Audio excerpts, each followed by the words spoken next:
Yes, first loss hurts.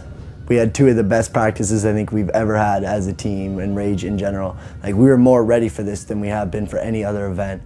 And it's just our emotions. We're the most emotional team. We have 14 of the hardest working, most emotional players ever.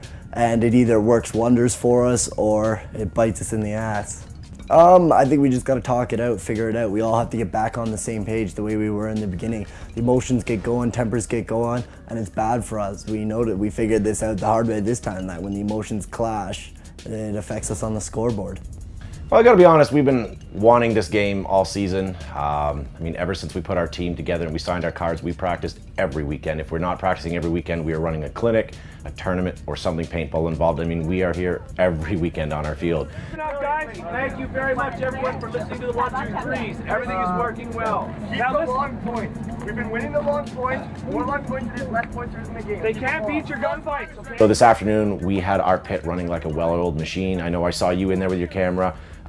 We had it awesome. Now our pit is cool, calm, collected. No matter what happened with Toronto Rage throwing against us today, nothing was going to faze us. And I think that's why we finished on top. I think the turning point was when we got the 5-minute major. It definitely hurt, but we fought it off. We were beating them, playing a man down. And it looked like we were on the comeback. And then just a few little mistakes here and there, and they capitalized on it.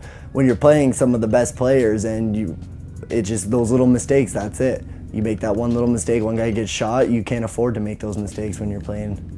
It's so sheltered in the pits. You kind of see your own, players walking on and off the field. You see the pods, and that's where all your priority is. You don't actually look past the second set of mesh to see who's in the, in the stands until you get out on the field. Once you're out on that field, you got 2 minutes, you know what you're doing, you have a look around, and you're like, wow, all these people are here to watch this game. I think it was just two of the top teams competing so early in the season, and the Central Division's so tight now that just the talking back and forth, try not to get involved.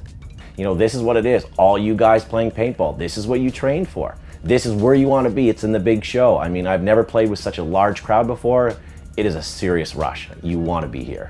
Well, I have people telling me that, the hardest teams are over with, which, I disagree. I mean, I know Kingston's going to be a difficult match.